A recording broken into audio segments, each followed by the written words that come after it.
Paz seja com todos. Venho trazer a mensagem da nossa ceia de hoje. Espero que você venha ouvi-la e a partir das 19 horas passe na igreja para retirar a sua ceia. Até às 20 horas estaremos lá. Antes de trazer esta mensagem, eu quero orar com você.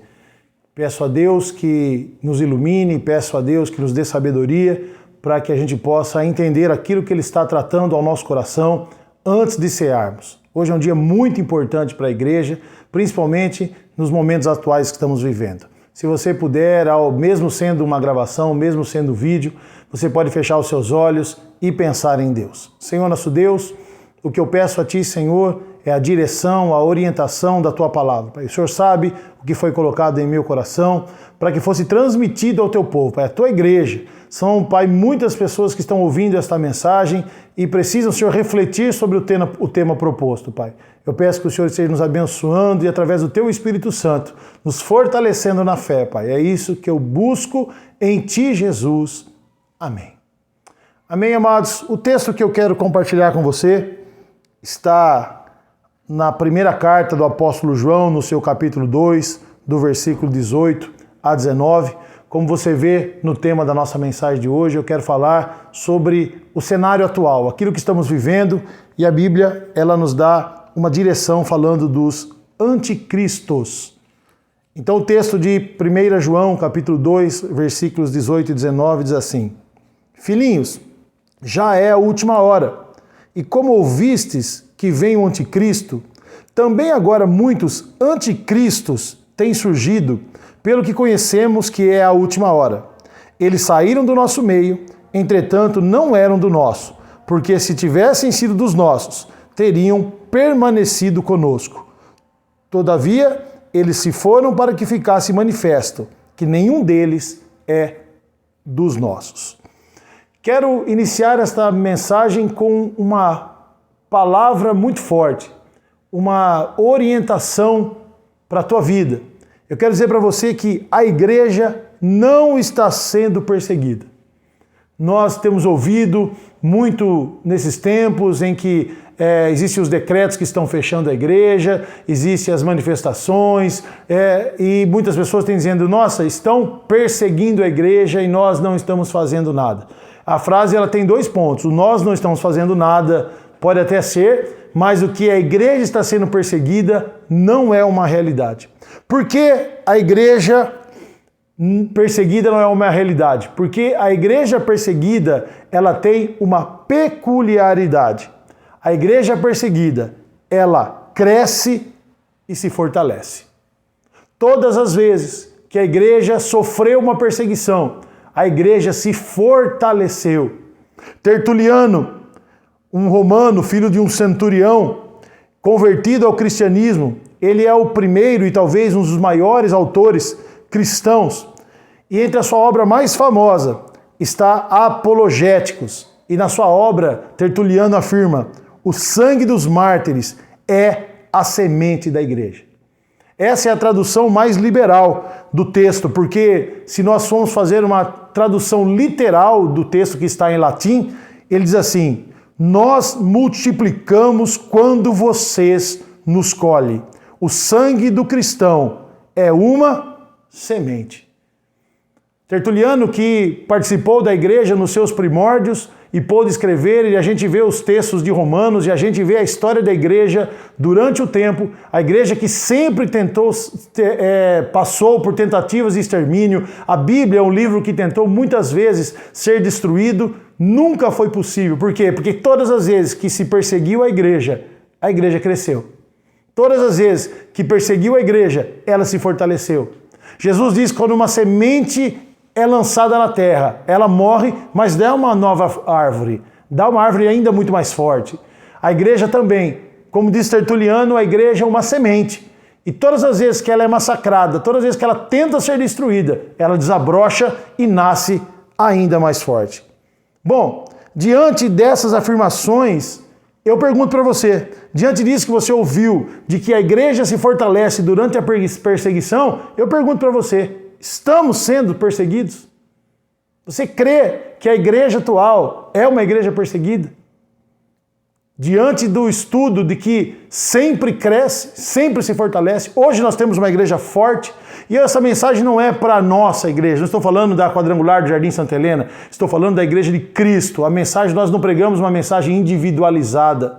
Nunca, os nossos treinamentos individuais, eles são para a nossa igreja.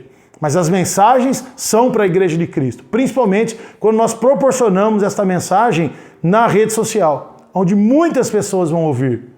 Eu pergunto para você e peço que você faça essa reflexão. Mas a reflexão é individual. Pense em você como a igreja. Como você está no tempo atual? Você tem crescido? Tem se fortalecido? Tem pregado cada vez mais? Então a questão é, o que está acontecendo hoje? Qual o cenário atual? Eu respondo a questão que está aqui. Desvendo o cenário atual.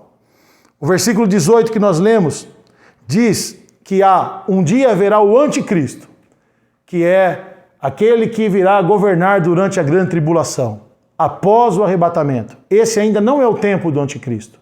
Esse é o tempo que diz o apóstolo João dos anticristos. E ele revela que quando isso acontecesse, estava chegando a última hora. Ou seja, nós estamos vivendo um cenário escatológico.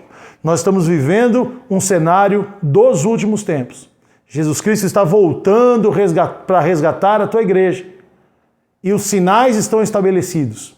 E um dos sinais é a presença dos anticristos, que não estão atacando a igreja.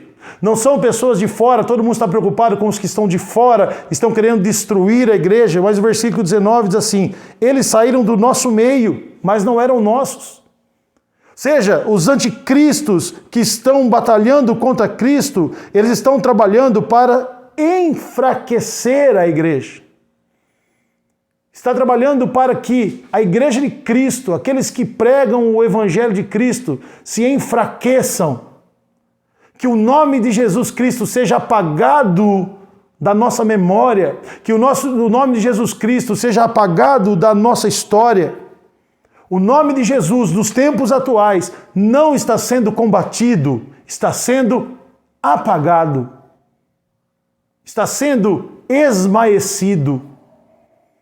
O nome de Jesus Cristo, que sempre se fortaleceu, ao qual todo joelho se dobrará um dia, ao qual os demônios temem e tremem, hoje tem sido um personagem que está se apagando da história.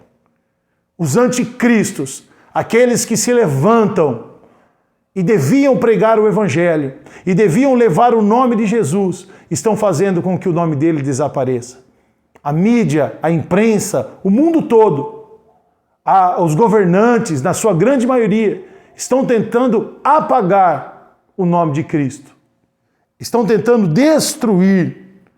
Os anticristos têm usado uma arma muito forte, chamada distração. Estão nos distraindo com coisas dessa vida, estão nos distraindo com coisas desse mundo e trazido mais uma mensagem escatológica, mais um sinal bíblico, que é a apostasia. O amor tem se esfriado. Por quê? Porque não há um relacionamento diário e concreto com Jesus. E quando esse relacionamento ele se amplia a distância cada vez mais, maior é a imagem, a mensagem que está em nosso coração. A Bíblia diz que a gente fala do que o coração está cheio. E se meu coração não estiver cheio de Jesus, eu não vou falar de Jesus. A gente até cita, a gente até lembra, mas o nosso coração está impregnado com as coisas desse mundo. O anticristo tem distraído a igreja. Os anticristos, as pessoas que têm chamado a atenção para as outras coisas, que é distração, é tirar a atenção da coisa especial para levar a outro lugar. E é isso que tem acontecido na nossa vida. Satanás tem usado armas contra a igreja, como o sincretismo. Tudo nós recebemos, tudo nós aceitamos. Não importa se é bíblico ou não, não se consulta mais a palavra, se aquilo que estamos pregando é realmente a verdade. Vocês me conhecem, sou um pastor liberal, mas tenho os meus limites. Nós precisamos aceitar, modernizar, contemporaneizar a igreja, desde que esteja dentro da palavra. Os anticristos têm trazido a mundanização para a igreja, as coisas do mundo e as coisas da igreja se misturam. Não, mas é porque nós temos que atrair o mundo, então a gente tem que fazer uma isca, os atrativos, mas esses atrativos não podem ferir a palavra de Deus.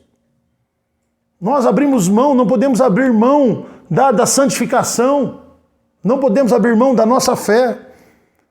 Na igreja entrou o nada a ver. Não, isso aqui não tem nada a ver. Eu posso fazer isso, eu posso fazer aquilo. Nós esquecemos nas redes sociais que nós somos mensageiros de Cristo.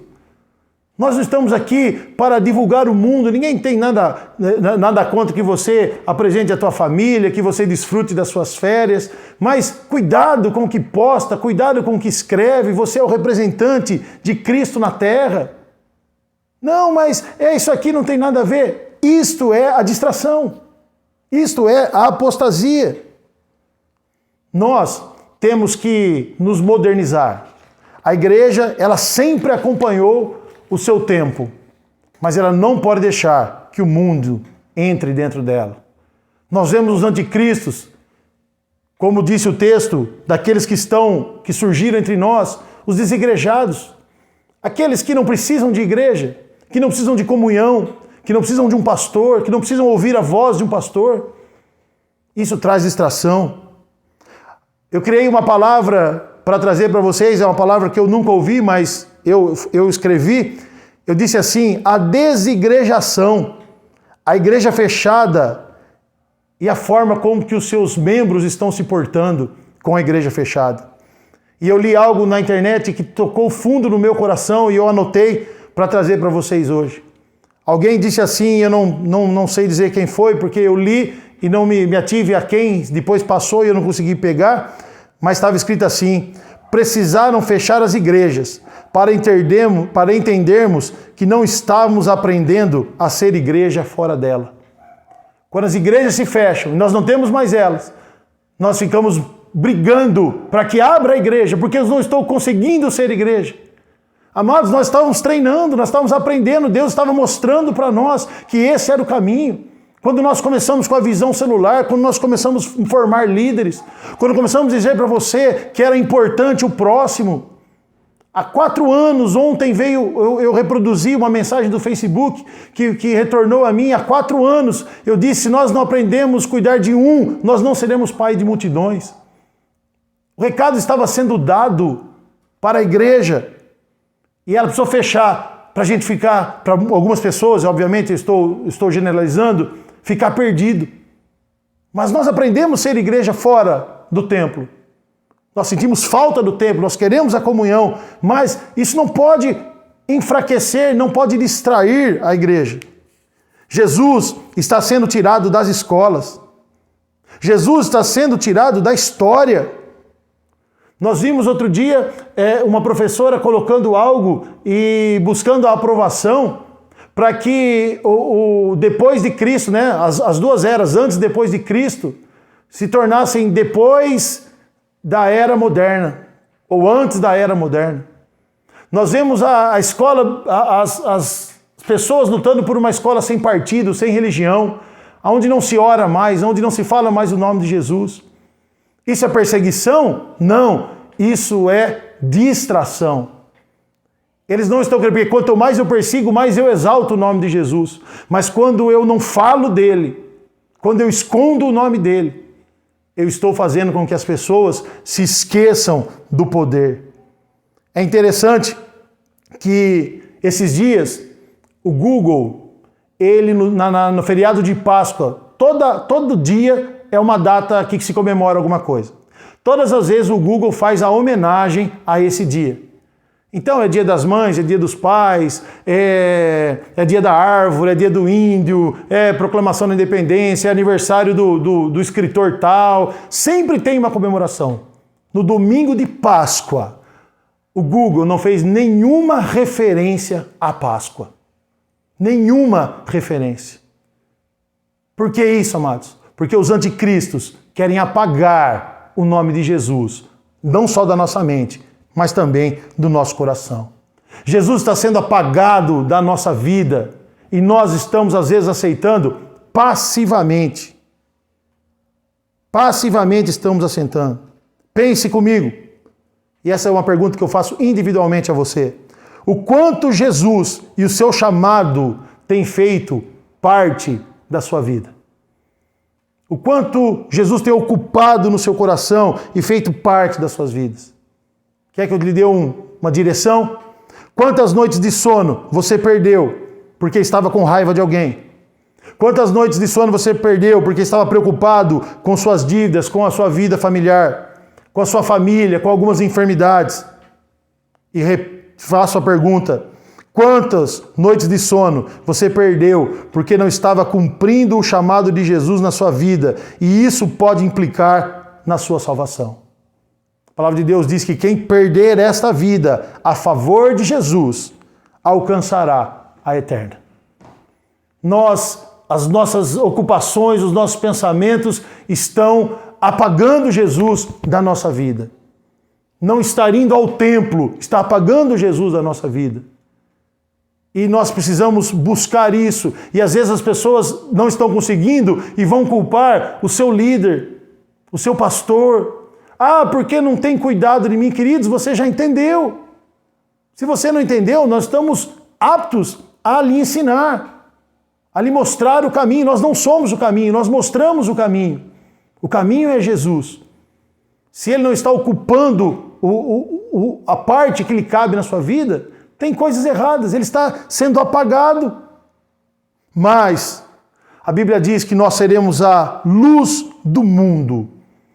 Isso significa que nós somos responsáveis por não permitir que o nome de Jesus seja apagado da nossa geração.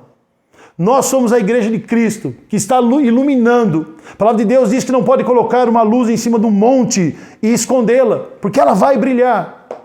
Então nós somos os responsáveis para que o nome de Jesus brilhe neste mundo, não seja apagado, não seja esquecido.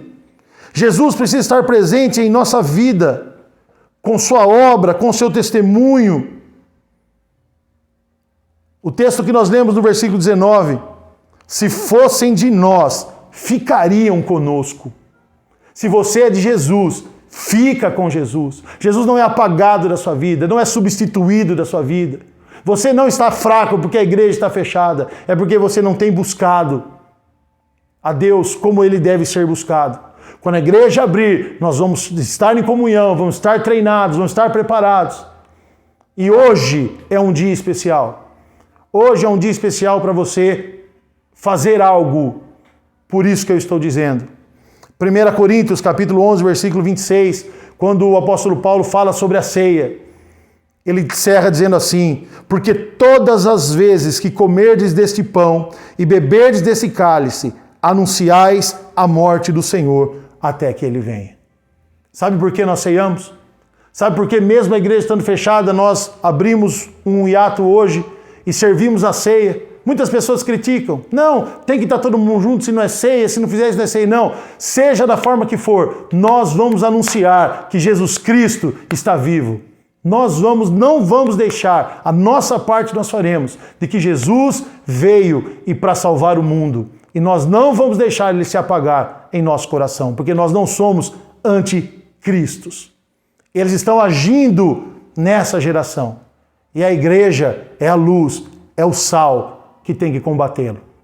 Então hoje à noite, a partir das 19 horas, nós estamos orando, consagrando e ceando na sua e na minha vida, relembrando que ele está vivo.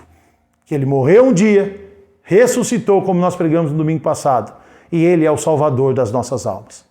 Que Deus abençoe você. Eu quero orar para encerrar esta palavra e trazer essa meditação ao seu coração. Eu aguardo você hoje à noite para cear conosco. Senhor Deus, que essa palavra, Senhor, atinja o mais profundo do coração dos seus filhos, Pai. Que o Senhor esteja nos abençoando e fazendo-nos refletir, ó Deus, se nós estamos deixando este nome poderoso ser apagado do nosso coração. Que o Senhor venha nos abençoar, que o Senhor venha nos direcionar e fazer-nos firmes na Tua presença. Eu peço, Senhor, que o Senhor nos abençoe, em nome de Jesus. Amém. Amém, queridos? Às 19 horas, pelo Facebook da Quarta IEQ-Jaú, nós estaremos transmitindo ao vivo a consagração da ceia e aguardando você para estar lá conosco. Deus abençoe a todos, paz seja convosco.